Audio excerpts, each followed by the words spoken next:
Okay, so this week I'm going to take you behind the scenes to show you how to get the most bang for your buck in planning video production for e-learning, as well as some planning strategies for interactions.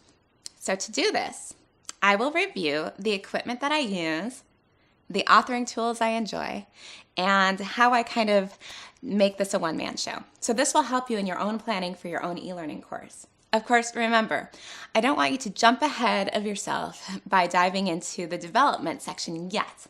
The goal is to just start thinking about and planning how your learning is going to be structured and how the learning objectives fit into what mode and what tools you're going to use. Okay, so I'm going to stop right here and I'm going to show you. Okay, so here is my studio, and as you can see, it's really rather simple. This is my camera, and I was just standing right there recording the introduction. My camera just shut off. And then I have a boom mic right here. That boom mic is what makes the audio sound better than it's going to sound right now. Actually, I still have the boom mic going. We'll see how that works. We have our lights. I only have 2 lights. I did spend some money on making sure I had high quality lights. The camera is a mid-level camera. And then I got this really awesome thing right here. This is to prop up my phone so that I can put what I'm saying on my phone and it scrolls through the text. It's just a teleprompter on my phone. Then if you look back there, that's my backdrop. And you don't have to have a backdrop. This is actually a very inexpensive backdrop. It's simply a roll of paper that is propped on a spool and hung from the ceiling. But if you notice, my walls are painted blue, and for a long time I just used the blue walls as my backdrop, but the gloss was a little bit unnerving. That's it, and now I'm going to show you some of my tools. Okay, so I'm going to show you really quickly one of the authoring tools I use frequently. It's called Rise. It's a part of the Articulate suite. And the reason why I'm just showing it to you really quickly is to give you an idea of just how easy instructional design can be. I will also say Opia also has a really easy, intuitive design that there's not a lot of flexibility in the way it works, but it does create quality e-learning quickly. And so the focus is on the content, not the bells and whistles. So I just created this course really quickly for us. I gave it a title. Um, I gave it some content. Um, this is a link to a YouTube video, and I changed the settings. By default, the video is small. You can actually make it full screen if you want to. That's too much of my face though. So we'll go with medium. And then I added another block here. This is um, a process block. It's this one right here. So this is really great for going and giving step-by-step instructions that somebody would need to follow. It takes you through the instructions and then gives a summary. And then you can do other things too, like add flashcards, sorting. You can label graphics, which I've used often.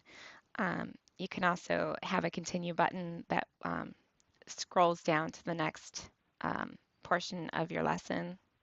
So lots of different options for you. And there are even more. They give you the most frequently used ones, but if you hit all blocks, you get a full library of all the things you can do. So that's one more tool for you. Lastly, I'm going to show you Camtasia, which is how I edit the videos that you see. Okay, and lastly, this is Camtasia, where I edit all of my videos. So a quick run through of how we do this. Here's my media bin. Here's where I upload media either from my Drive or from Google Drive. And then it appears here in the bin, and you just drag and drop it into the timeline here. Now, if we go to the front of the timeline, there's actually some things I already did. Let me take them out, and then I will show you what they look like and how to add them in.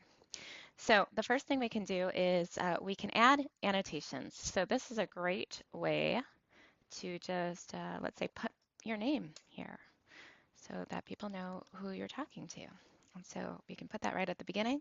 I am going to also include a fade in and a fade out. Now what that looks like is this. and it fades out. Beautiful. So that's one thing we can do. We can also add some animations so we can zoom in and out. Same idea, you're going to pick where on the timeline you want it, and you're going to drag and drop it where on that timeline you want the zoom in. Look at that face. All right, that's just too much. Let me move it. There we go. All right, so now what that looks like, let's start from the beginning. We have the zoom, the fade in and fade out of my name, and then zoom in on my face. There we go. All right, and then there's some other things you can do, like you can add some audio effects. You can speed up and slow down the voice, audio, and video clips. You can add some cool visual effects. My favorite that I use once in a while is removing a color. So if you want to remove a color, you can do that. And it appears here on your properties.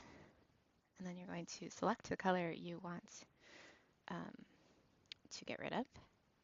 Whoa. All right. I maybe was not wearing the right colors to do that. Let me reverse that again. Let me see if I can try it one more time. Let's see. Let's go in a darker area. There we go. It's a little bit better. But anyway, yeah, so I didn't choose the right shirt for this, and the color of the background's a little bright. Anyway, so then if you want to remove a property, like I want to remove removing a color, I can just X out and it goes away. Another thing I like to do is maybe add some depth by having a spotlight on the video. It just makes it look a little bit smoother, maybe. You can make yourself look old-timey, or you can make yourself look green, like an alien. There's lots of fun things to do, but the whole point is that it's very easy to use, very simple functions. And I definitely recommend it for beginners over things like Adobe Premiere or Final Cut Pro. All right, that's my little preview for you. Now it's a nice long video. Hope you enjoyed it. Talk to you next week.